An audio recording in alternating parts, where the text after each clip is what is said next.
Bienvenidos a Upright, Camino a Casa, Jesús de Nazaret.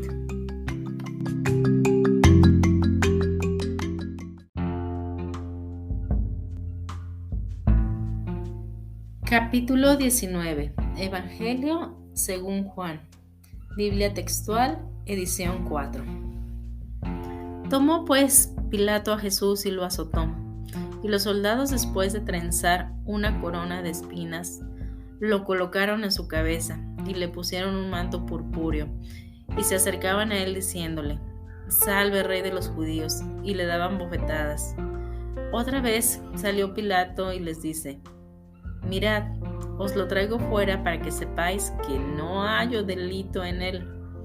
Entonces Jesús salió, llevando la corona de espinas y el manto purpúreo, y les dice: «He aquí el hombre». Cuando pues lo vieron, los principales sacerdotes y sirvientes gritaron diciendo: «Crucifica, crucifica». Les dice Pilato: «Tomadlo vosotros y crucificarlo, pues yo no hallo delito en él». Le respondieron los judíos: «Nosotros tenemos una ley, y según la ley debe morir, porque se hizo a sí mismo hijo de Dios». Cuando Pilato oyó esta palabra, se sintió más atemorizado. Y entrando otra vez en el pretorio, dice a Jesús: «¿De dónde eres tú?». Pero Jesús no le dio respuesta. Entonces le dice Pilato: «¿No me hablas? ¿No sabes que tengo la autoridad para soltarte y tengo la autoridad para crucificarte?». Jesús le respondió: «Ninguna autoridad tendrás sobre mí, sino la que te fue dada de arriba. Por eso el que me entregó a ti tiene mayor pecado». Por esto Pilato procuraba soltarlo, pero los judíos gritaban diciéndole: «Si sueltas a este, no eres amigo del César, pues todo el que se hace rey se opone al César». Cuando Pilato oyó estas palabras, llevó afuera a Jesús y se sentó en el tribunal, en el lugar llamado Enlosado, en hebreo Gábata. Era la preparación de Pascua, como la hora sexta. Y dice a los judíos: «He aquí vuestro rey». Entonces ellos gritaron: «Fuera, fuera, crucifícalo». Les dice Pilato: «¿Que crucifique a vuestro rey?». Respondieron los principales sacerdotes: «No tenemos más rey que César». Entonces lo entregó a ellos para que fuera crucificado. Tomaron pues a Jesús, y cargando él mismo la cruz, salió hacia el lugar llamado La Calavera, que en hebreo se dice Gólgota, donde lo crucificaron, con él y a otros dos, uno a cada lado, y en medio Jesús. Y Pilato también escribió un título y lo colocó encima de la cruz, y había sido escrito: «Jesús el Nazareno, el Rey de los judíos». Muchos de los judíos leyeron este título porque en el lugar donde Jesús fue crucificado estaba cerca de la ciudad, y estaba escrito en hebreo, en latín y en griego. Y decían los principales sacerdotes de los judíos a Pilato: «No escribas el Rey de los judíos, sino que él dijo: soy Rey de los judíos». Respondió Pilato: «Lo que he escrito, he escrito». Habiendo pues crucificado a Jesús, los soldados tomaron sus vestidos y la túnica, e hicieron 4 partes, una parte para cada soldado, pero la túnica era sin costura, tejida completa desde arriba. Entonces se dijeron unos a otros: «No la rasguemos, sino que echemos suerte sobre ella para ver de quién será». Para que se cumpliera la escritura: «Repartieron entre sí mis vestidos, y sobre mi ropa echaron suerte». Así pues los soldados hicieron estas cosas, y junto a la cruz de Jesús estaba de pie su madre, la hermana de su madre, María, la de Cleofas, y María Magdalena. Entonces Jesús, al ver a la madre y al discípulo a quien amaba de pie a su lado, dice a la madre: «Mujer, he ahí a tu hijo». Después dice al discípulo: «He ahí a tu madre». Y desde aquella hora el discípulo la recibió consigo. Después de esto, sabiendo Jesús que ya todo había sido consumado para que se cumpliera la escritura, dice: «Tengo sed». Estaba pues una vasija llena de vinagre, y empapando una esponja en el vinagre, la sujetaron alrededor de un hisopo y se la acercaron a la boca. Entonces, cuando tomó el vinagre, Jesús exclamó: «Ha sido consumado». Y habiendo inclinado la cabeza, entregó el espíritu.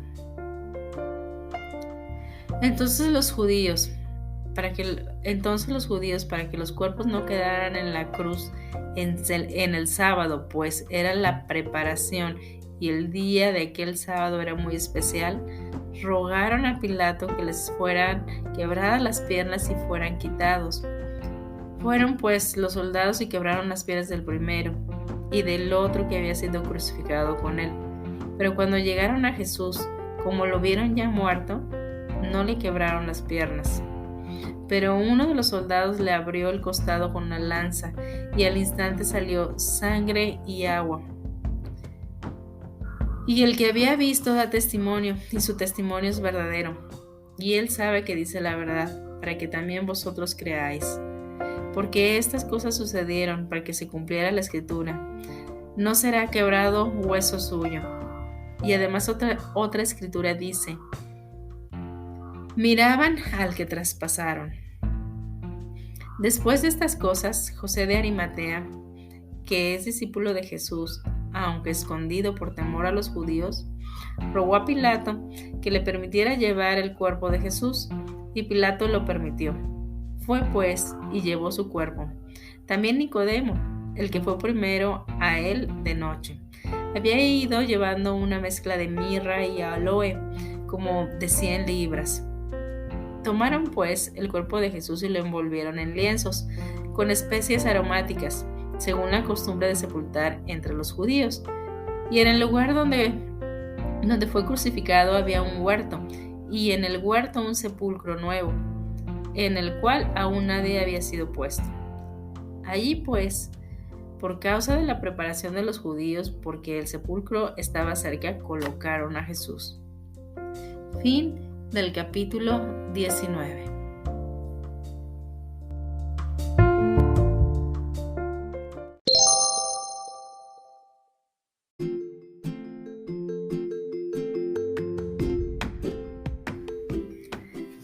Comentarios. Ok, después de leer este capítulo, pues es muy fuerte porque es la descripción de lo que fue el sacrificio de nuestro Señor Jesús. Pero vamos a tratar de desglosar y ver ahí algunos simbolismos y algunas cosas que vienen ahí. Empezamos con el primer párrafo que nos está diciendo que después de que le pusieron la corona de espinas y el manto, sale Jesús y Jesús les dice: he aquí el hombre. No dijo el hijo del hombre, dijo: he aquí el hombre. ¿Por qué el hombre y no hijo del hombre? Hijo del hombre sabemos que era el Mesías, que era el Redentor, que era el Salvador, que sabíamos que los judíos perfectamente identificaban ese término. Pero Jesús dijo: he aquí el hombre. Aquí Jesús estaba refiriendo a todos nosotros, a ese hombre que tiene una corona de espinas y que está condenado a muerte. Porque nosotros en este mundo, la vida aquí termina en la muerte, y todos lo sabemos. Es una condena a muerte. Naces y mueres. Pero Él vino a quitar la muerte, a vencer la muerte, a darnos vida eterna. ¿Ok? Pero ese hombre que salió ahí con esa corona de espinas y con esa condenación a muerte nos estaba representando a todos nosotros. Vamos a una referencia. En Génesis 3, 21, 22, aquí nos dice, ahorita se los voy a leer, pero este de Génesis 3, 21, 22 fue después de que comieron el fruto, de que la serpiente engañó a Eva. Entonces ya después de que pasó el incidente, en el 21 dice: y el Señor Dios hizo vestiduras de piel para Adán y su mujer, y los vistió. Entonces el Señor Dios dijo: he aquí el hombre ha venido a ser como uno de nosotros, conociendo el bien y el mal. Fíjense aquí recalcando cómo dice, he aquí el hombre ha venido. Igual como cuando salió con esa corona y ese manto. He aquí el hombre. Ok, aquí nos dice que les hizo vestiduras de piel. Vestiduras de piel es esta carne, esta piel en la que habitamos, que esta piel o este como avatar o este cuerpo con el cual nos movemos aquí, esa es nuestra vestidura de piel. Esa es, no es que haya matado unos animalitos y con la piel les haya hecho vestiduras, no, esa piel es esta, la que cada uno de nosotros tenemos, con la cual nos movemos en este mundo. Esa es nuestra piel, pero esa piel es la consecuencia de la caída, porque antes no teníamos esta naturaleza, con la cual andamos en este mundo. Pero aquí, en este sacrificio que nuestro Señor estaba a punto de realizar en la cruz, era la caída ya de esa naturaleza. O sea, Él iba a vencer la muerte, iba a vencer al que tenía el imperio de la muerte.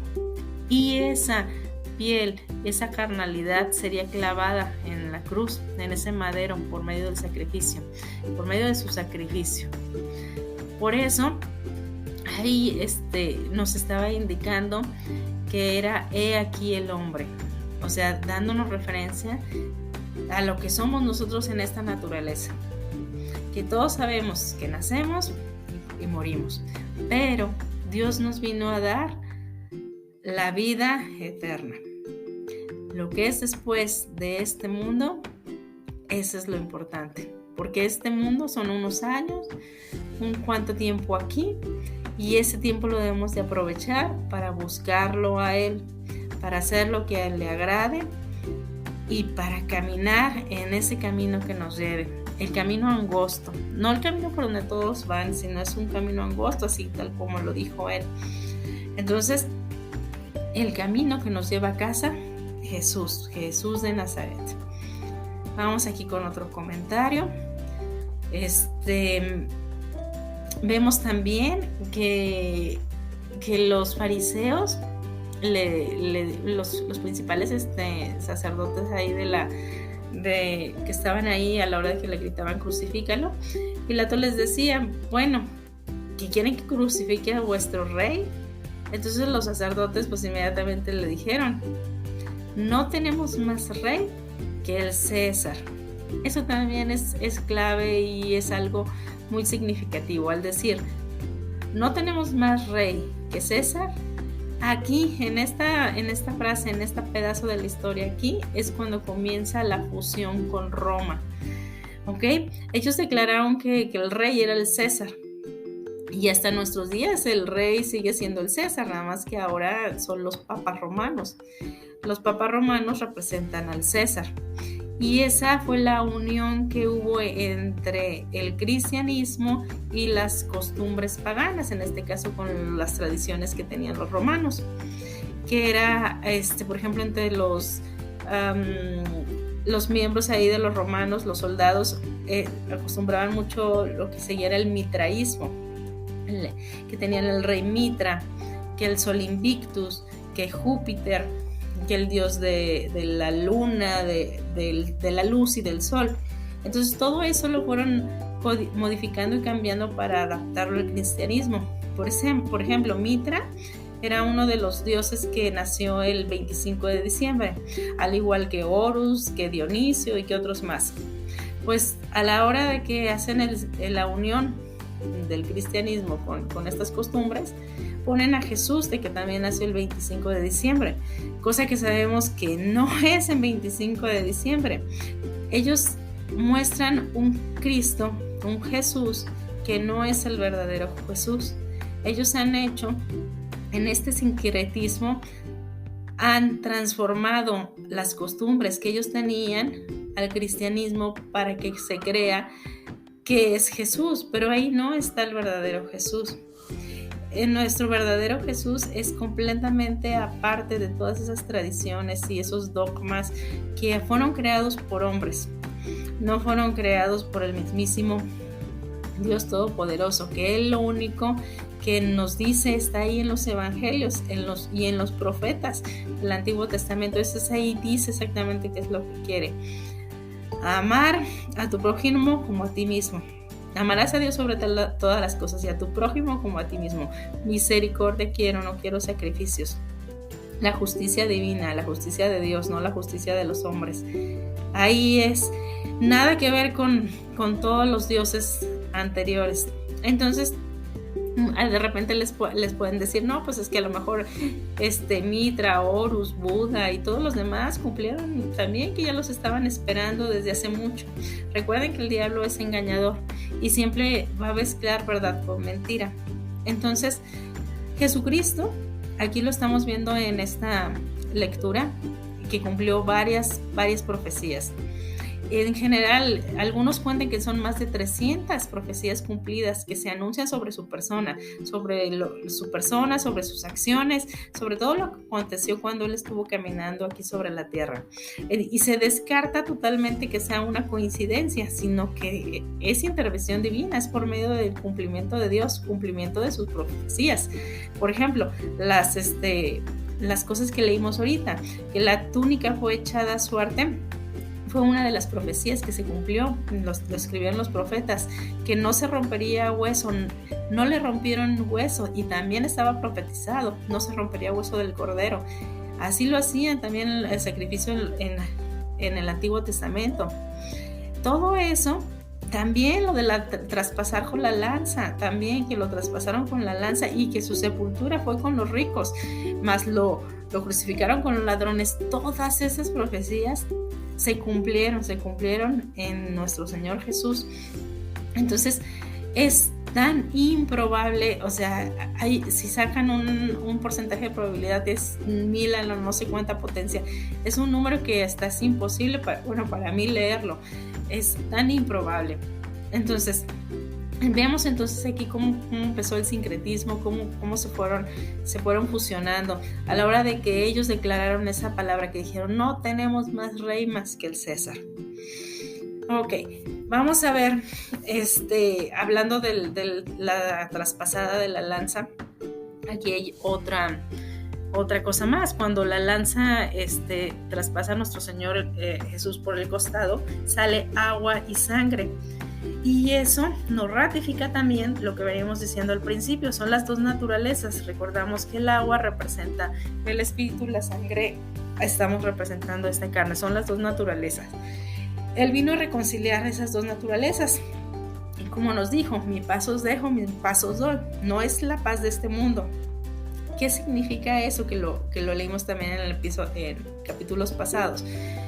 La paz es la reconciliación de tus dos naturalezas, la carnal y la espiritual. La carne que te quiere llevar abajo, el espíritu que te quiere llevar a casa, que te quiere llevar arriba con Jesús. Entonces, Él vino a reconciliar esas dos naturalezas.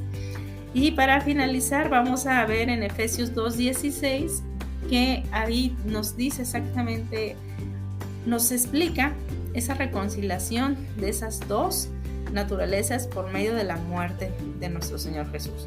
Les leo a partir del 16.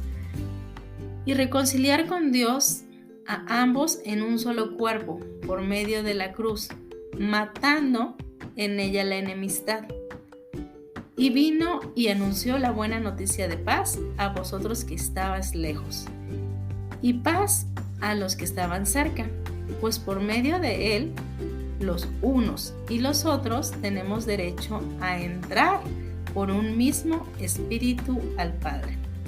Así que ya no sois extranjeros ni forasteros, sino que sois conciudadanos con los santos y miembros de la familia de Dios. Ok, hasta aquí. Aquí, lo importante que leímos ahorita, matando en ella la enemistad.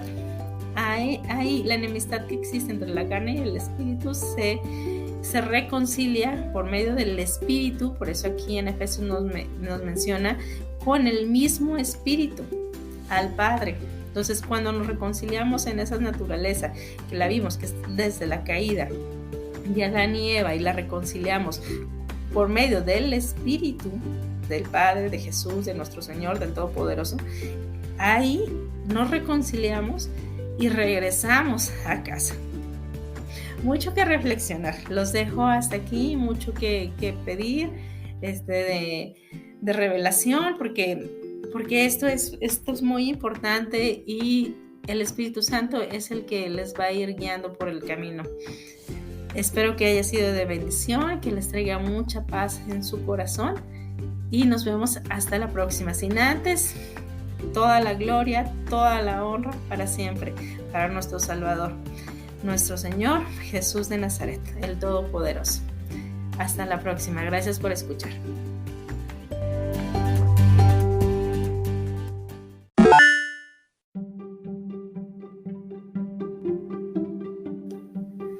Un comentario extra que creo que puede aportar. Vamos viendo, estábamos comentando del sincretismo. Aquí hay un ejemplo del sincretismo. Estamos hablando que se fusionó el cristianismo con culturas paganas. Cuando los romanos acostumbraban en el mitraísmo había una cena en la cual se sacrificaba un animal y se lo comían. Asimismo lo hace la Iglesia Católica Romana. Hacen una cena en el simbolismo de representación de la Santa Cena de nuestro Señor Jesús, que ahorita les voy a explicar que no tiene nada que ver la cena que hizo nuestro Señor Jesús con la cena que hacen los católicos, puesto que más bien es el mitraísmo, o sea, ellos se juntaban y cenaban ese animal sacrificado. En este caso, la católica hace eso, nada más que lo hace ahora por medio de hostias. Y si se fijan, la hostia tiene la forma de un sol, es redonda. Y generalmente tienen algo en el centro que creo que se llama guarda, que es donde meten la hostia y está llena de rayos de sol que simbolizan el sol. Entonces ahí estamos viendo muy palpable y muy claramente la fusión de lo que serían esas culturas paganas con lo que es hasta el día de hoy el catolicismo. Pero la cena del Señor realmente, aquí es donde viene lo bueno. La cena del Señor era totalmente opuesto.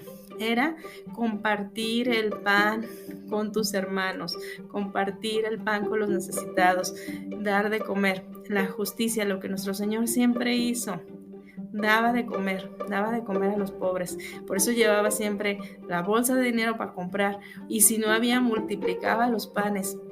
Y por eso Él les dijo, antes de la cena, o sea, si ustedes tienen en su casa, vayan y coman en su casa, pero aquí es para compartir y no hagan sentir mal a los que no han comido, que coman los que no hayan comido. Se estaba refiriendo a eso, a compartir tu pan, y eso es lo que debemos de hacer. Nosotros debemos de alimentar al pobre, compartir nuestra comida, compartir lo que Dios nos ha entregado con los que no tienen. Listo, ahora sí. Hasta la próxima. Gracias.